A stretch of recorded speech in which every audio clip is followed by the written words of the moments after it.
بسم الله الرحمن الرحيم. In the name of Allah, the Beneficent, the Merciful.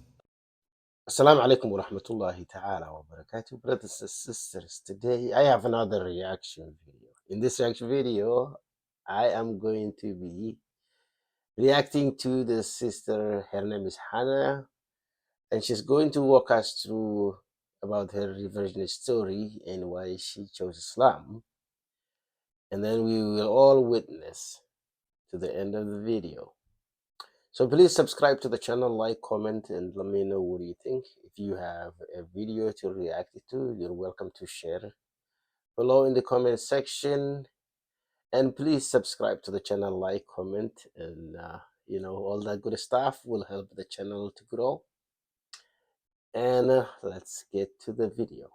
Hey everybody, welcome back to the channel. If this is your first time watching, my name is Hannah. So as some of you know, or maybe do not know, I am a convert to Islam or a revert to Islam. I've been getting a lot of questions about why I converted, when I converted, and just general questions around that experience. So I thought today I would make a video talking about my story and how I came to Islam and converted. So as I sat down to make this video, I realized that I have never actually told this story before. It's not something that I really talked about before, so hopefully this story isn't too all over the place and it makes sense, and it kind of is just a succession of a lot of events in my life that have happened over the course of a few years that led me to where I am now. So I'm kind of just going to try to go through that. I just wanted to make it clear that in this video, I'm definitely not trying to bash any other religions or faiths or be negative about them. This is solely just my experience and kind of what happened with me. So of course, I'm not trying to put down anyone else's way of life or religion. I have a lot of respect for people of all faiths. So let's get into the video. So to start, for my background, I grew up in the US and my parents raised us Catholic, and they were pretty religious and strict with us growing up on the faith. So being Catholic was a big part of my identity and my upbringing. So, we would go to church every Sunday. We would pray the rosary as a family all the time. We would be praying before dinner, before school in the morning. It was pretty central to my childhood, especially growing up. My sisters went to Catholic school, but I did not, so I never had that experience. But regardless, it was still pretty influential in my upbringing. So as a child, I always believed in God. I always believed that there was like a higher power, and I would pray to God and have a relationship with him. But as I got older, things kind of started to change. And I feel like with a lot of people, that's kind of what happens. I kind of had a lot of doubts about the faith, about Catholicism in general. So as I got older, I definitely started to struggle with the teachings of Catholicism and the Bible. There were a lot of things that just didn't make sense to me, and when I would ask questions, I never really got an answer. I would just get like, oh, that's just how it is, or that's just kind of, you just have to believe. And I didn't really buy that. I didn't like just having to believe in something blindly without fully understanding it or believing it. And I always viewed God as kind of like scary. Like there was always a fear. And I think there should be like a healthy fear of God, of course. I think Catholicism kind of teaches like, if you don't do this, you're going to hell. Do this or you're going to hell, or you're never going to be forgiven. So that was something that I struggled with. I always had like a fear of God rather than viewing God as the most loving, the most forgiving, the most merciful, like I should have. I also struggled with the fact that the Bible had been changed a lot, and a lot of the stories in there just didn't make sense to me. So there was just an accumulation of things that just I didn't believe in, and I couldn't just accept the fact that I needed to believe in them blindly without having any proof.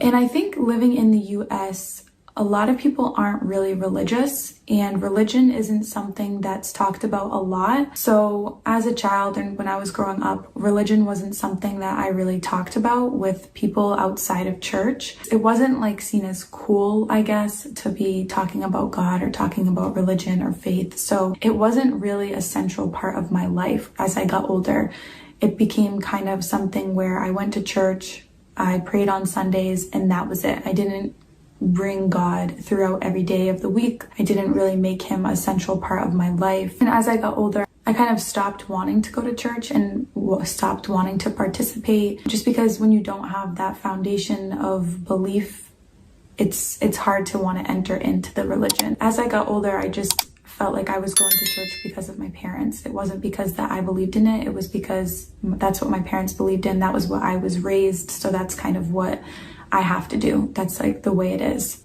So as I got older, I definitely moved more away from God. I didn't really feel connected to the faith. I didn't feel connected to the religion. So I moved away from church and I moved away from Catholicism in general. And this was about the time when I was starting college. So as with a lot of people, you're kind of trying to branch out and learn more about the world, kind of trying to seek out more knowledge. And I was trying to find myself. And it was at a point in my life where I felt really like directionless and at times like hopeless, and I felt like I needed some structure in my life. And I ended up kind of missing going to church and having that like feeling of tradition and consistency because it was familiar to me. So I tried going to Catholic church again and it just didn't really make sense to me. So I decided to look into going to a non-denominational Christian church. So I would go on Sundays to the non-denominational Christian church, and that was so different from anything I had ever experienced.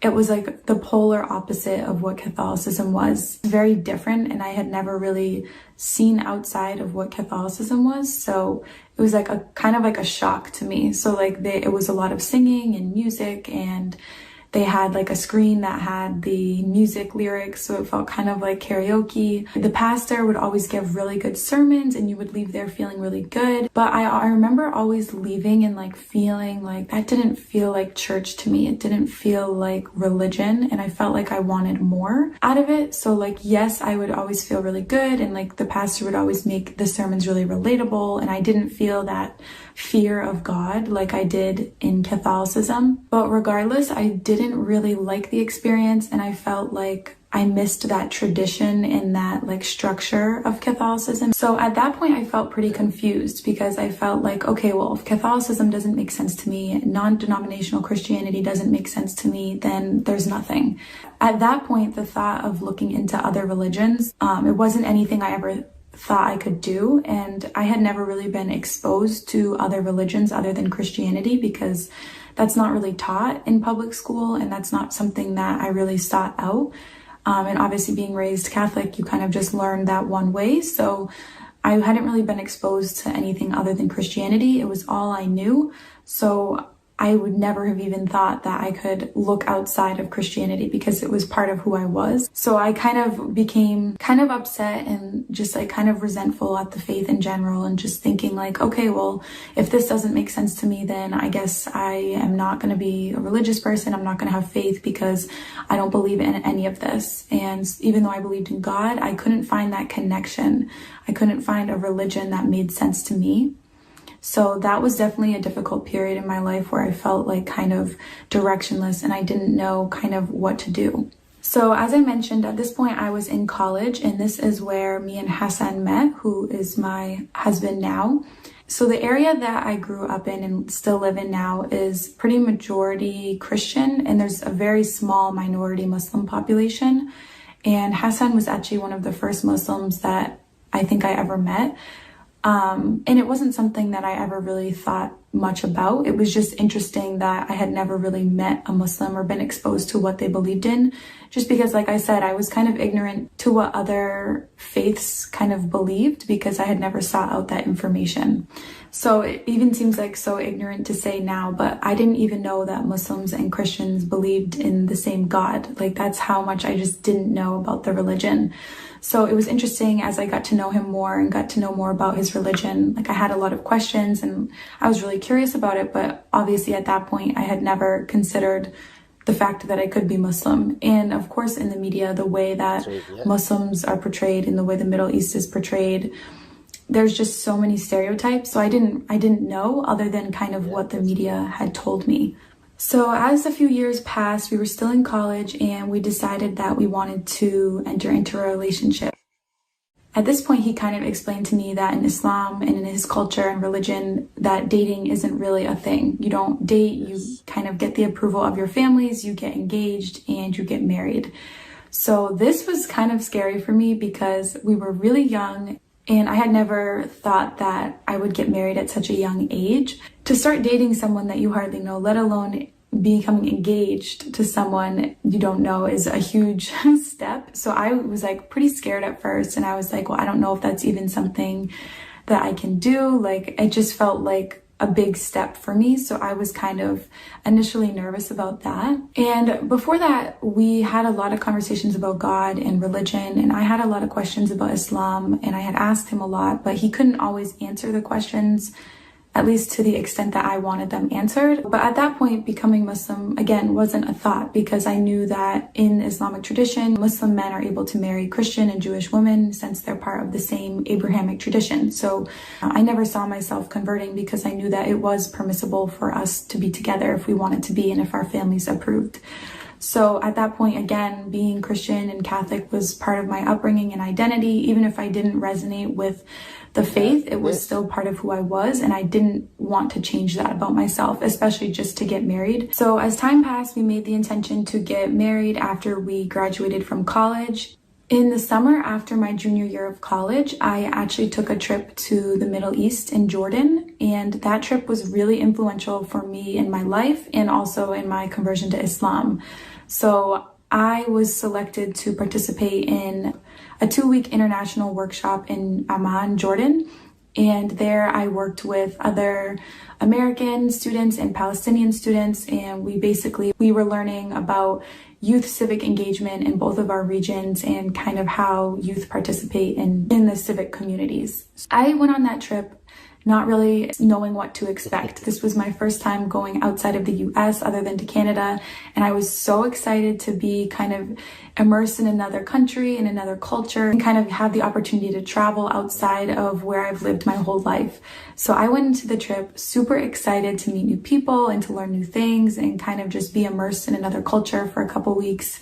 So the entire experience was very short. It was only a couple weeks, but it was honestly a really influential trip, and it was really influential in my life.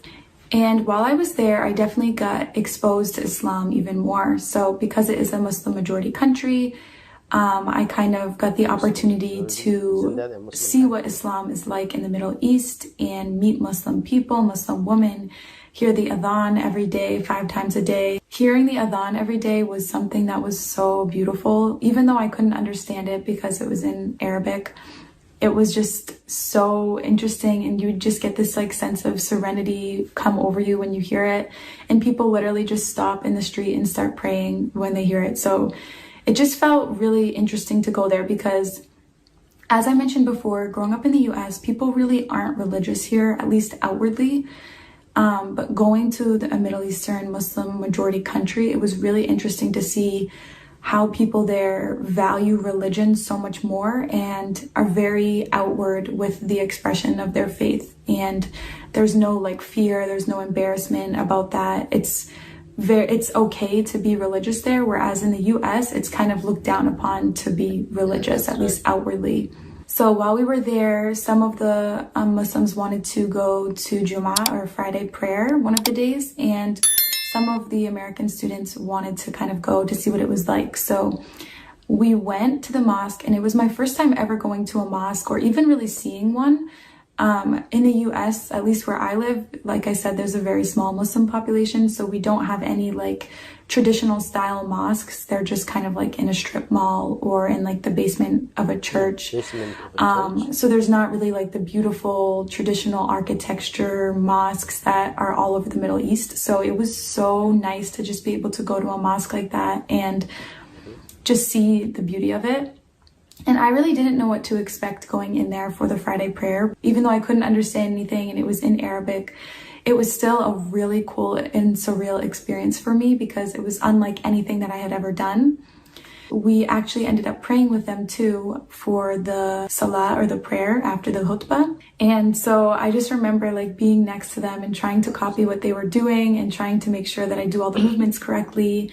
And again, even though I didn't know what any of the recitations meant, it was just beautiful. It felt like such a surreal experience for me, and especially being in sujood, or prostration, that was kind of when I just felt a feeling of like peace and serenity come over me, and I realized like, oh my gosh, like I felt so connected to God in that moment, more than I had ever felt before. And especially at a time in my life where I felt like I didn't belong to any religion or any faith.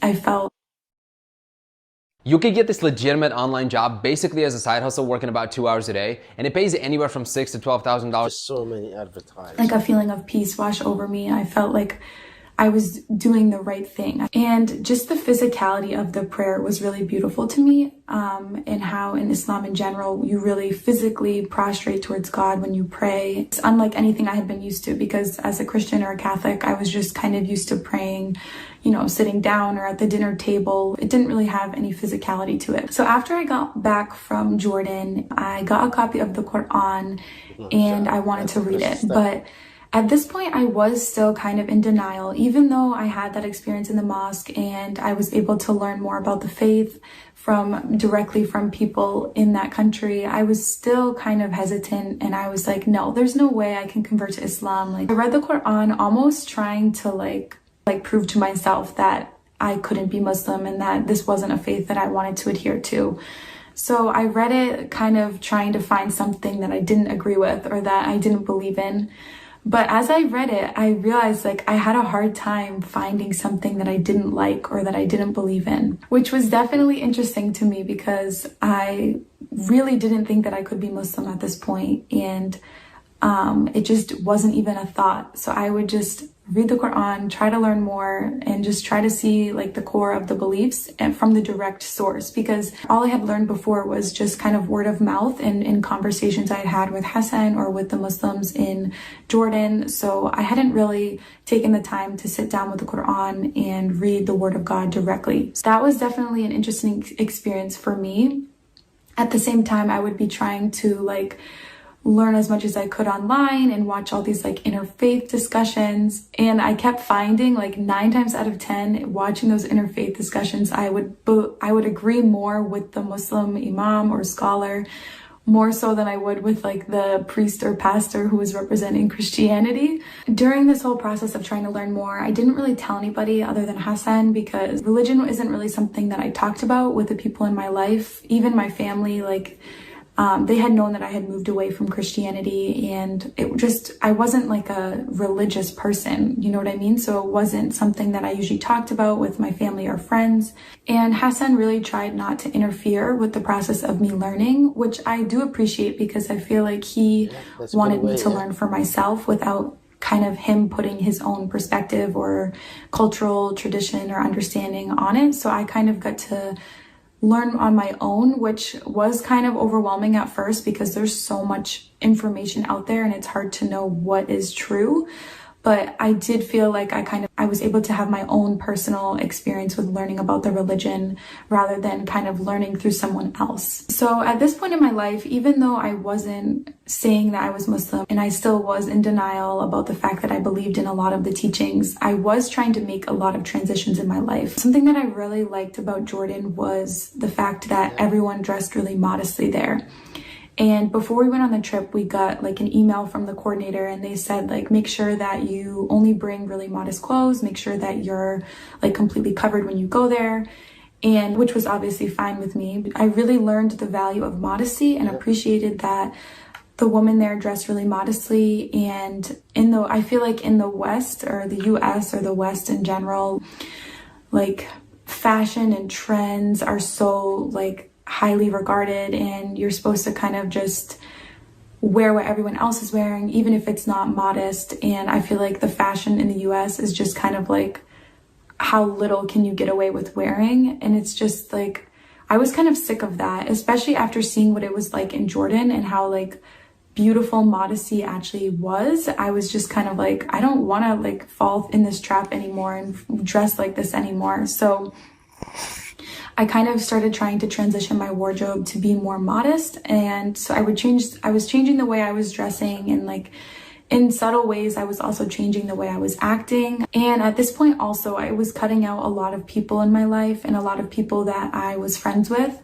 And although this was pretty difficult for me because it was a period in my life where I felt really lonely, I felt like a lot of people in my life just wouldn't understand, and also just wouldn't maybe keep me on the right path that I was seeing my life going. So I kind of didn't want to explain myself to these people, and obviously these people knew me as someone who was never really outwardly religious. So to become a completely different person in their eyes and just start being outwardly religious probably would have shocked them. And I just didn't want to go through the process of having to explain myself because I didn't feel like I had to.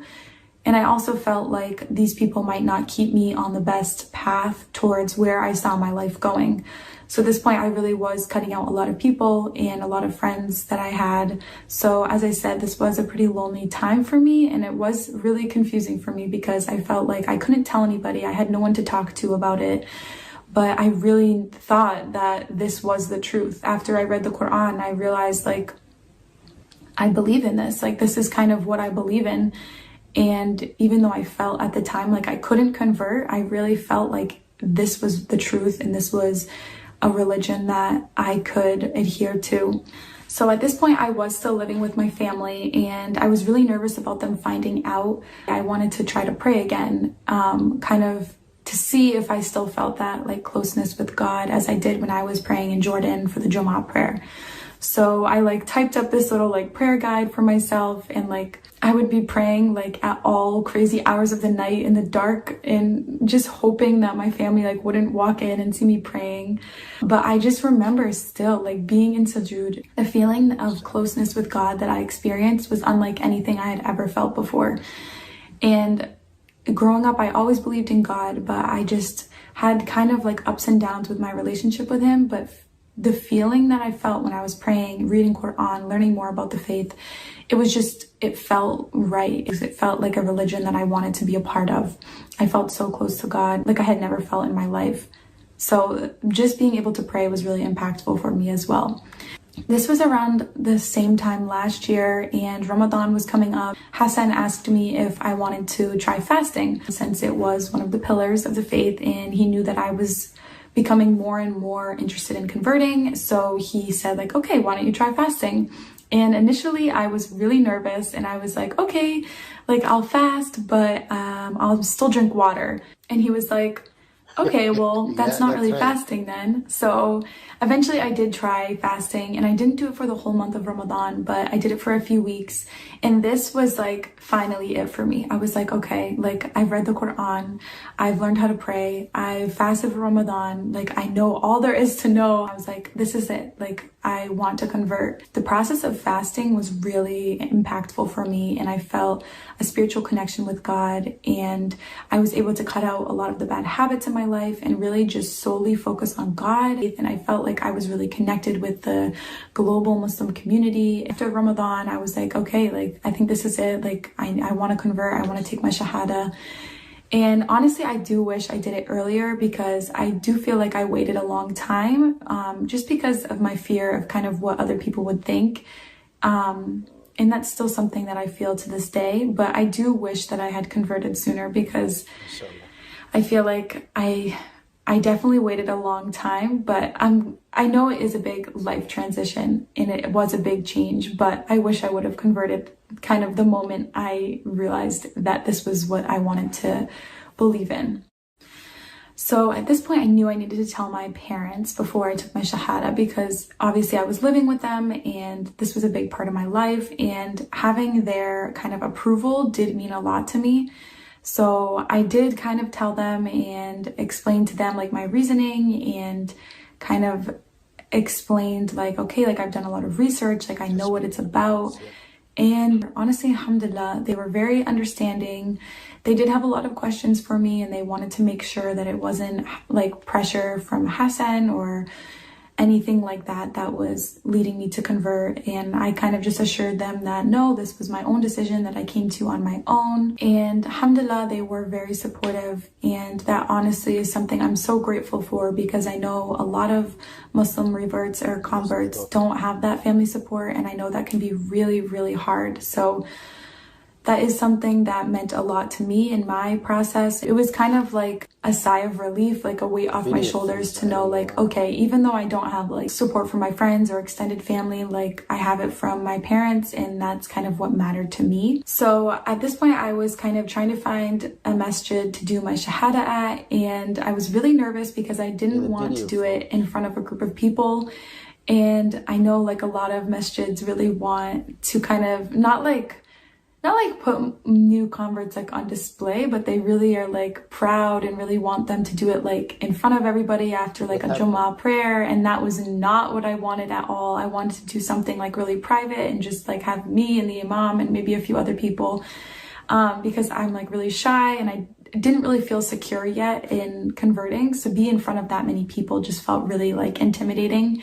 So I had to reach out to like 5 different mosques in the vicinity of where I live. Finally, I found a mosque that would kind of just have like a private meeting with the imam and a few other people. So it was really nice. It was really like emotional for me because I did feel like, not like a new person, but I felt like it was kind of like I was finally entering into the next chapter of my life. And it was like official now that, yes, I've been believing in these and practicing the faith for a few months now, but now it was like official, like I was officially a Muslim. And I remember the imam like gave me a copy of the Quran and like talked to me about learning how to pray and reading the Quran. He was just kind of emphasizing like, you know, take it slow, like day by day. And at that point I was like, I already know how to pray and I've already read the Quran. But so it has been a transition like anything, but this is a huge life change. And as the imam said, it's really something that's kind of come gradually, and I've been able to kind of incorporate different changes in my life gradually and slowly without changing overnight, because obviously that's not possible. And I'm still learning every day, learning more about the religion. There's so much to learn. It's probably going to be a lifelong process. So that kind of sums up my story. It's been about a little over 6 months since I took my shahada at the masjid, which seems crazy because I can't believe that much time has passed. So I feel like this video is definitely really long, but I was trying to kind of go through every detail and every reason for kind of what led me to convert. And so ultimately, I guess I felt like Islam kind of resonated with me more than Christianity, and I felt much closer to God in the Islamic religion than I did in Catholicism. And though I always believed in God growing up and I always had a foundation of faith, I never really felt part of a community and I never really felt connected with Catholicism. So to find Islam and to really find a community that I feel a part of and that I can resonate with really has been amazing for me. And I do feel like I have changed a lot since converting to Islam. I do feel like not a new person per se, but I do feel like completely different than the person I was before. And I feel like as a Muslim, I'm constantly trying to better myself. And obviously I'm not perfect, but every day I'm just trying to kind of work on myself and get better as a Muslim and as a person. And I feel like in Islam, just knowing that there's so much more than just this life and this dunya has really helped me as well. I used to really stress a lot about my future and about the world and all of these like worldly things, but I feel like since converting, honestly, alhamdulillah, I feel such a sense of peace and weight lifted off my shoulder, because I know that God truly is the best of planners and there's so much more to this life, and I have like the hereafter to look forward to, and I'm always just kind of looking forward towards that. So I try not to get caught up in the day-to-day struggles or challenges as much as I used to. And honestly, the feeling of peace that I have now is just so much more than what I had before. And I do feel like converting to Islam was honestly one of the best decisions I've ever made. And honestly, alhamdulillah for that. So I'm hoping that this video wasn't too long. I hope that it was able to answer your questions and kind of clear up any curiosity that any of you had about why I converted to Islam and the reasons behind that. Yeah, brothers and sisters, the video was too long. And in the end, the video froze for some reason and it did not go. It was just a picture. That was about maybe the last 5 minutes. So thank you for watching in this video. I really enjoyed it. If you enjoyed, please like, comment, and let me know what do you think. If you have any video to react to, please share below in the comment section and I will get to it. Other than that, everything is explained by a sister, and I will see you in the next video. Assalamu alaikum wa rahmatullahi ta'ala wa barakatuh.